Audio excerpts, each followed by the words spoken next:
We leave Turkey, and then after sailing for 2 days, we arrive in Catania.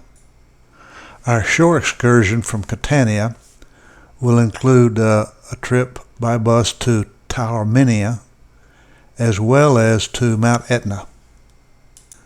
Here we are touring the streets of Taormina, and here's the town square.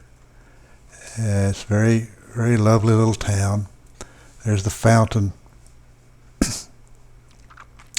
and then the shops lining the streets there. Very narrow walkways. It's very hilly. We've already come about 1,000 feet up from the seashore, and now looking down there we can see the shoreline. And looking back up, we can see the hilly surroundings there of Taormina.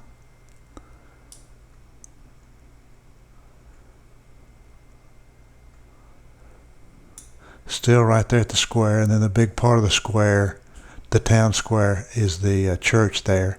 And here's another narrow little passageway, and some shops there. We stopped to get some sweets. Still walking behind our guide director, and there's a courtyard of an ancient little house there, right there in the town. And there I've stitched together 3 pictures to form this left, back, and right side. You can see how hilly it is there. Outside the little town of Taormina are the ruins of an ancient Greco-Roman amphitheater. They still hold concerts there. There's a concert stage, and behind it is part of the structure of the ruins of the theater.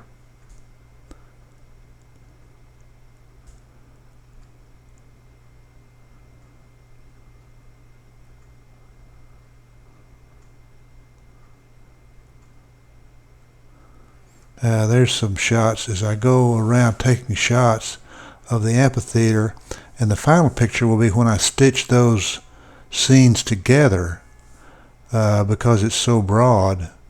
I stitch the scenes together, and you can see the entire panorama of this amphitheater.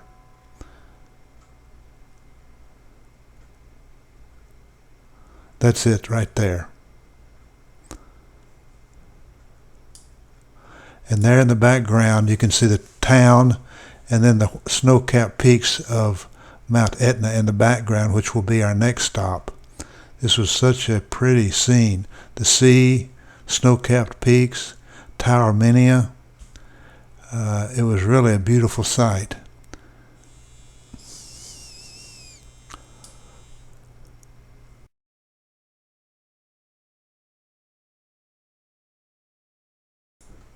Mount Etna at 13,000 feet is by far the largest active volcano in Europe. It's almost continuously erupting, and we're going to a site that'll be about half the distance to the peak at about 6,200 feet. We're now well over a mile, about 6,000 feet now, and we see this eerie landscape of these lava fields beneath Mount Etna. Unlike a traditional volcano with a single cone, this Mount Etna not only is continuously exploding and erupting practically all the time, it doesn't erupt from just a single cone. The sides of the mountain, as well as the top, has many vents from which lava flows occur. The most recent, I think, was like in 2008.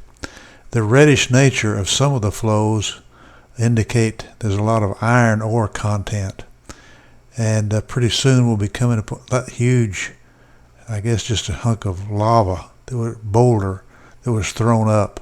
Notice the many colors from the different minerals in that lava field. It was really an eerie sight. It takes maybe 15 years for the soil to become such that things will grow on it. And then it becomes very fertile.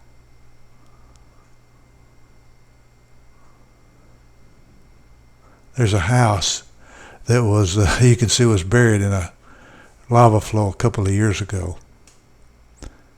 Rather than being